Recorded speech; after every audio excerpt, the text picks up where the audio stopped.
सवाल ये है कि रसूलुल्लाह सल्लल्लाहु अलैहि वसल्लम ने फरमाया कि मेरी उम्मत में शिर्क लौट कर नहीं आएगा, लिहाजा अब कोई मुसलमान मुशरिक नहीं। ये हदीस ऐसे नहीं है। हदीस यूँ है कि रसूलुल्लाह सल्लल्लाहु अलैहि वसल्लम ने साथियों को कहा कि मुझे ये उम्मीद नहीं कि तुम लोग मुशरिक हो जाओगे। तो जो सामने मौजूद थे उनके बारे में कहा, ये तज़किया है सहाबा इकराम का कि वो लोग मुशरिक नहीं होंगे।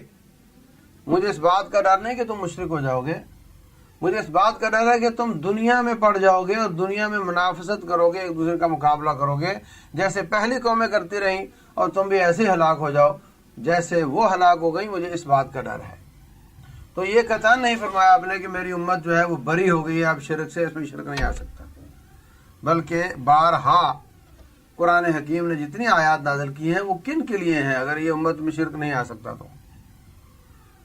और दूसरी बात ये है कि किताब व सुन्नत बहुत मजबूत दलील है, लेकिन ये जो दुनिया है, ये जो खुली किताब है, जो मैं आपको देख रहा हूँ, आप मुझे देख रहे हैं, या ये जो दिन चढ़ता सूरज चढ़ता है, अब कोई कहे कि कुरान कहता है सूरज नहीं चढ़ता और सूरज चढ़ा हुआ हो तो आप क्या समझोगे?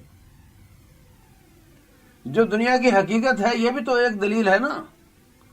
अब जब हम अपनी आंखों से देखते हैं कि इस उम्मत के लोग कलमा पढ़ने के बावजूद कब्र को सजदा करते हैं, जिंदों को करते हैं, मरने वालों को सजदा करते हैं और उनसे मन्नतें मानते हैं, कोई दाता देने वाला, रिज्क देने वाला, कोई बारिश देने वाला, कोई शक्र देने वाला नऊज़ बिल्लाह, कोई बच्चे देने वाला नऊज़ बिल्लाह, और उनसे वो जाकर मांगते हैं। हमारी आंखें देख रही हैं कि एक इंसान इस्लाम का दावेदार आंखों के सामने शिरक करता है वो, तो हम कहें जी उम्मत में शिरक नहीं आ सकता। ये क्या बात? ये आंख और ये मुशाहदा और ये जो बिलफेल हो रहा है ये भी तो एक दलील है ना। तो अगर ये सारा शिरक नहीं तो फिर शिरक है क्या? तो ऐसी बिल्कुल बात नहीं है। रसूलुल्लाह सल्लल्लाहु अलैहि वसल्लम ने फरमाया था मेरी उम्मत में कज़्ज़ाब आएंगे, दज्जाल आएंगे, झूठे होंगे, मुशरिक होंगे और नबूवत का दावा करेंगे, और मुर्ताद होंगे।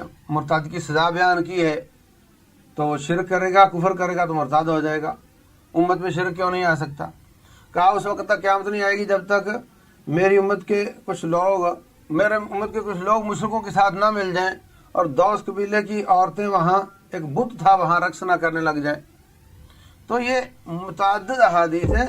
ये खामखा का शुबहा है कि इस उम्मत में शिरक नहीं आ सकता। अहद नबूवत में जितनी भी दुनिया मौजूद थी वो सारी मेरे नबी की उम्मत है। जो लोग मुसलमान हुए वो उम्मत इजाबा हैं और जो मुसलमान नहीं हुए वो उम्मत दावा हैं। तो जितने लोग मुसलमान हुए वो बहुत थोड़े थे, और जितनी कम्युनिटी बड़ी बड़ी रूम की, ईरान की उस वक्त मुसलमान नहीं हुई, वो सारे मेरे नबी के उम्मती हैं, उम्मत दावत, और सारे मुशरिक थे वो। तो कैसे कहा जा सकता है कि मेरी उम्मत में शिरक नहीं आ सकता? आज भी यही कैफियत है।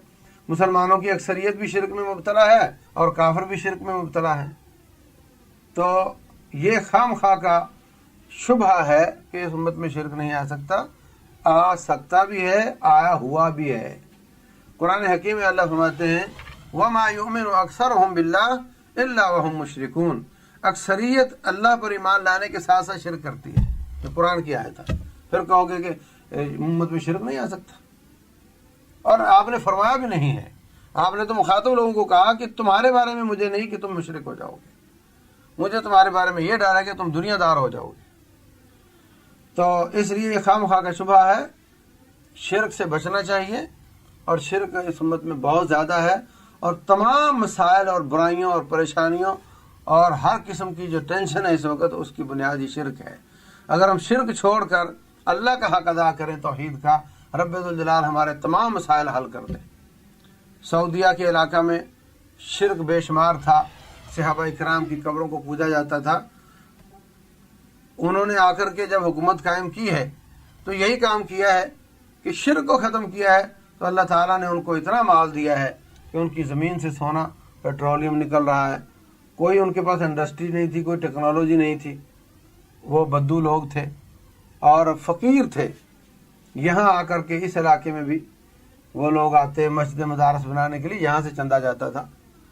तो जब उन्होंने अल्लाह ताला का हक अदा किया, अल्लाह ताला ने उनके सारे हुकूक पूरे कर दिए اور آج پوری دنیا میں اتنا امن نہیں جتنا وہاں پر ہے، اور اتنا رزق پوری دنیا میں نہیں جتنا اللہ تعالیٰ نے وہاں رکھا ہے، اتنا سکون وہاں ہے اللہ تعالیٰ نے رکھا۔ تو اللہ کا حق اگر ادا کیا جائے تو اللہ تعالیٰ بندوں کے حقوق سب کے خود ہی ادا کر دیتا ہے۔